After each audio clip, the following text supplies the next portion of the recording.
I got a $500 fine for feeding a homeless man. That's how this all started. My name is Aman. I'm 30, live in a small but pretty clean city in the US, work at a bookstore, and mostly keep to myself. No drama, no trouble. Until that one afternoon. It was cold. Early February. I was on my lunch break, walking to the usual sandwich spot when I saw him. An older man, maybe 60s, sitting on the edge of the sidewalk near a closed-down convenience store. His clothes were thin, shoes falling apart, hands shivering. He had a cardboard sign that just said, "Hungry. Anything helps. God bless you." I don't know what came over me, maybe guilt, maybe instinct, but I walked into the sandwich place and ordered 2 meals instead of 1. Turkey sub with extra cheese and a hot coffee. I gave it to him without thinking twice. He looked up at me with watery eyes and said, "You're the first person to stop in 3 days." That stuck with me. I smiled, said, "Take care," and left. That was supposed to be the end of it. Until 3 days later, I got a fine in the mail. $500. The reason? Distribution of food on public property without a permit. I was stunned.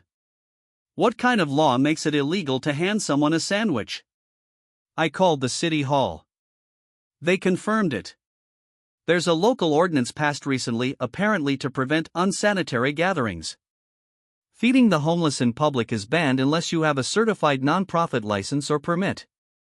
I told them I wasn't running a soup kitchen. I just gave a man a sandwich. Unfortunately, sir, the law applies in all cases. You can appeal, but it likely won't be overturned, the lady on the phone said flatly. I hung up. Furious. Confused. And heartbroken. But that's when things got strange. The next day, someone slipped a note under my apartment door. It read, "We saw what you did. Thank you. But be careful. The city's not what it looks like. No name. Just that."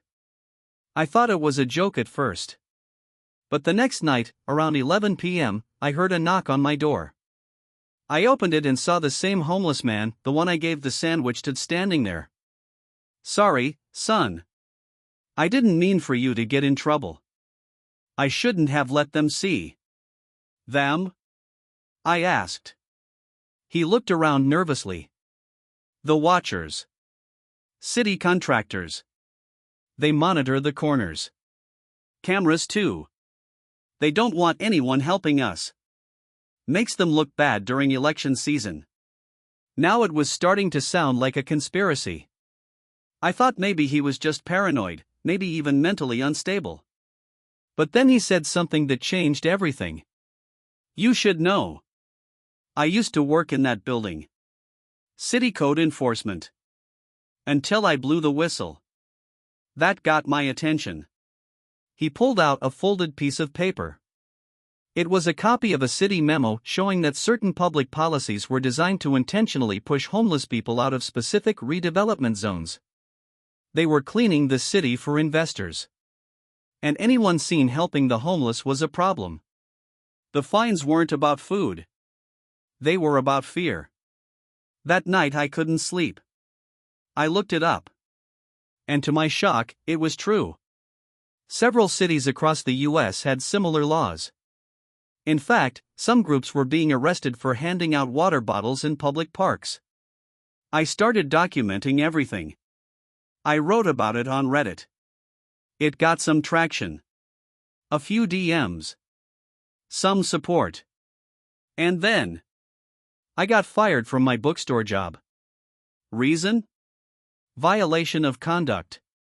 No warning. Nothing. That's when I knew I was being watched too. But I didn't stop. I posted every detail. I interviewed the man, his name was Marcus. I started a small YouTube channel. At first, just 20 followers. Then 500. Then 3,000. Local news picked up the story when I showed proof of the ordinance and how it was enforced. Then something happened I never expected. I got a message from a woman who said her brother died on that same corner a month ago. From the cold. He was homeless. No one stopped to help him. No one gave him food. He just died. She said, "I wish someone like you had been there." I cried that night. Not out of guilt, but because the world is colder than we want to believe. A week later, the city rescinded my fine. They called it a processing error. Yeah, right.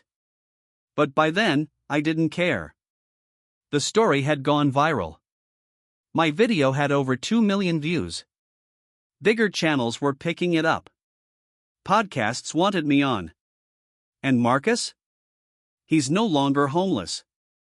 A local nonprofit saw the story and offered him a full-time role as a community coordinator. He's got a room. Warm meals. A second chance. All because of one sandwich. It cost me $500. But it changed 2 lives forever. And maybe, just maybe, it's the start of something bigger.